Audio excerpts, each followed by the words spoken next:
Good morning, students. Hello, myself Kiran Singh, and once again I am here in the NCERT classes 10th Geography.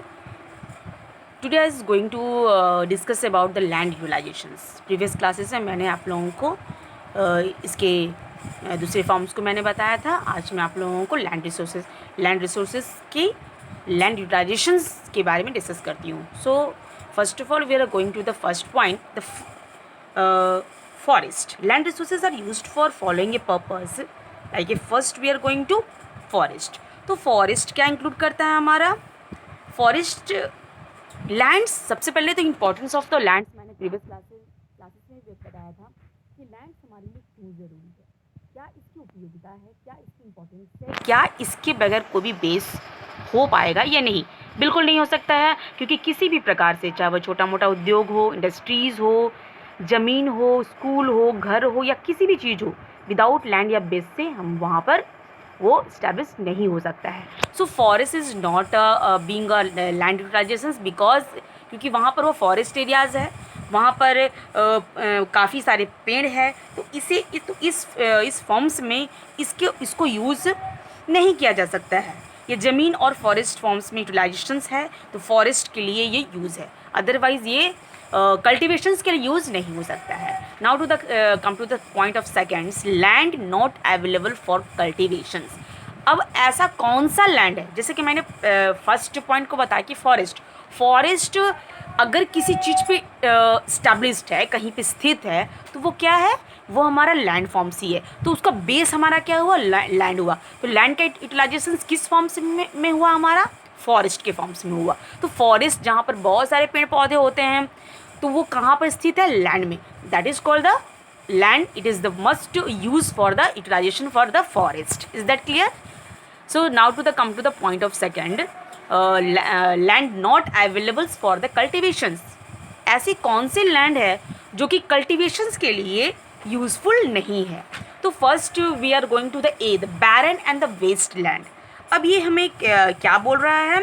तो सबसे पहले dear students, lands usage बता रहा है कि किस पर्पज से यूटिलाइजेशन किया जाए. ठीक है, तो हमारे पास पर्पस क्या होना चाहिए? तो हम अगर बैरन्स एंड वेस्ट लैंड्स के बारे में बताया जा रहा है, तो ये कि हमें क्या बोल रहा है?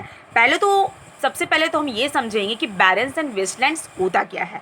तो barrens and waste lands it means to वैसी ज़मीन, वैसा लैंड जो कि बिल्कुल बंजर हो, खराब हो, ज़मीन है जिस पे कि खेती नहीं की जा सकती है. ओके, वैसी ज़मीन जो कि बिल्कुल ख़राब हो, बंजर हो, जिस पर कि खेती नहीं की जा सकती है. Okay, this is the that is the clear about this first point, the barren and the wastelands. Now to the come to the point of seconds, land put on non-agriculture uses, example of buildings, roads, factories and etc.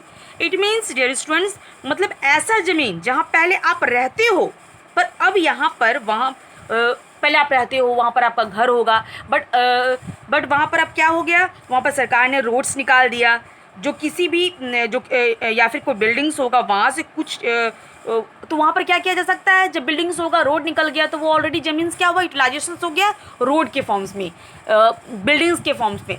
तो क्या वो ज़मीन हमारे utilisation for the cultivation हो पाएगा? Nothing. तो वो हमारा यूज़ किस पर्पज़ से हुआ? बिल्डिंग से, रोड से, फैक्ट्री से. तो वो हमारा land forms non agriculture use के अकॉर्डिंग आता है. लेकिन ये लैंड फॉर्म यूजेस किस पर आता है? बिल्डिंग्स के अकॉर्डिंग आता है, रोड पर आता है, फैक्ट्रीज पर आता है. बट हमारा ये पॉइंट क्या डिक्लेयर कर रहा है कि land is land not available for cultivations. वैसे लैंड्स जिस पर कल्टिवेशंस मौजूद नहीं है. I think dear students, all about the clears. Now to the come to the point of third, other cultivations land excluding fallow land. Okay, first we are going to these permanent pastures and the grazing lands. What do you mean by the permanent pastures and the grazing land? It means dear students, वैसे land जो जानवरों के लिए कुछ उनके खाने के लिए या ग्रेजिंग के लिए उनको कुछ घास उगाए जाते हैं, कुछ ऐसे फसल उगाए जाते हैं. तो क्या वैसे लैंड जिस पे कि जानवरों के लिए जो भी फसल उगाया जा रही है या फिर घास उगाए जा रहे हैं, तो क्या वो हमारे खेती के लिए उपयोगी है? बिल्कुल भी नहीं है, क्योंकि ऑलरेडी वो हमारे किस फॉर्म्स में आ गया, वो हमारा process grazing of the lands में आ गया. सो ये हमारा लाइन से क्लियर करता है कि वो हमारे अनकल्टिवेटेड लैंड ऑलरेडी हो गया, क्योंकि वहाँ पर वो ज़मीन बिल्कुल क्लियर नहीं है जिसमें कि हम लोग अपने खाद्य पदार्थ के लिए वहाँ पर हम लोग कोई भी फसल उगाया जा सके। Now to the come to the point of second, land under miscellaneous trees of crop groups. Okay, so ये फॉर्म्स में क्या बता रहा है, वैसा पेड़ जिसे किसी ने लगाया नहीं हो। कभी कभी आप देखते हो कि किसी बिल्डिंग्स बना हुआ है, काफ़ी ज़्यादा पुराने हो गए हैं, तो वहाँ पर भी पेड़ पेड़ अपने आप उग जाते हैं। कहीं कुछ एरिया हो जहाँ पर कुछ ज़मीन हो, कुछ लैंड फॉर्म्स हो, बहुत सारे ऐसे लैंड फॉर्म्स होते हैं जहाँ पर ऐसा फील होता है, आप देखते भी हो लाइफ में कि वहाँ पर कोई भी फसल नहीं लगाई जाती है, बट फिर भी वो क्या होता है, फिर भी वहाँ पर वो पेड़ उग जाते हैं। ओके, तो वैसे ज़मीन जहाँ पर पेड़ लगाया नहीं जाता है लेकिन वो फिर भी अपने आप उग जाता है, that is called the forms of not a cultivation for this lands. Okay, clear about?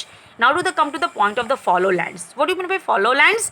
And current fallow one or less than one areas. Okay, so now to the point of this first about the clear, वैसी जमीन जो एक साल से खेती के लिए छोड़ दिया गया है, मतलब उस पर कोई खेती ही नहीं हुई है, तो वैसी ज़मीन ऑलरेडी से हमारा क्या होगा, उसमें उर्वरा शक्ति कम हो जाएगी। वैसी ज़मीन को उर्वरा शक्ति बनाने के लिए हमें उस चीज़ को फिर से क्या करना पड़ता है, प्लॉगिंग करना पड़ता है, मैन्योरिंग करना पड़ता है, बहुत सारे चीज़ को डिगिंग करना पड़ता है। तो इन सारी चीज़ों की वजह से वो क्या होता है कि वो हमारा वो ज़मीन बिल्कुल बंजर हो जाता है, तो उस पर हमारा एग्रीकल्चर फॉर्म्स डिपेंड नहीं करता है। Now to the points of this currents, मतलब ये जो करंट फॉलोज है ना, वो हमारा 1 ईयर्स लेफ्ट, मतलब 1 ईयर से जो छोड़ा गया है।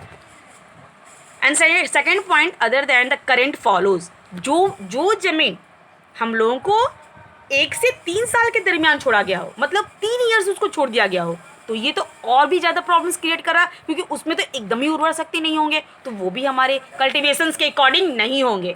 And third points, cultures waste lands, वैसे एरियाज जो कि बिल्कुल 5 ईयर से छोड़ दिया गया हो, तो वैसे लैंड्स जिसमें कि हमारा खेती ऑलरेडी संभव नहीं है।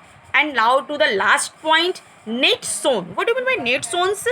तो डियर स्टूडेंट्स, आप देखते हो कि कोई भी एक एरियाज, ठीक है, जहाँ पर एक मान लीजिए छोटा सा लैंड हम ले लिए, एक लैंड्स हम फॉर्म्स कर लिए, ठीक है, तो वो लैंड्स में 1 ईयर्स में एक ही क्रॉप्स, एक ही आपका जो ग्रो करता है, एक ही क्रॉप्स ग्रो करता है।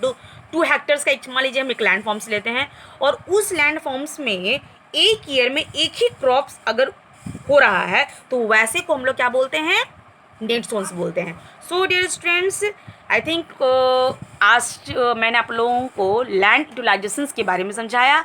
नेक्स्ट क्लासेस में मैं ये बताने वाली हूँ कि लैंड यूटिलाइजेशंस पूरे इंडिया में कैसे फॉर्म्स होता है, उसकी क्या इंपॉर्टेंस है और ये कहाँ कहाँ है। So okay, thank you.